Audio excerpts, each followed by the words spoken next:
ल 1 नम्बरमा जाडो सजिलै कटाउन सकिने। अब बुदा नम्बर 2 है त।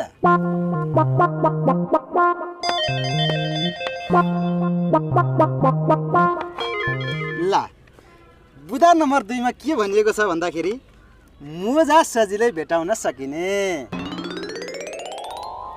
अब बुदा नम्बर 3 है त।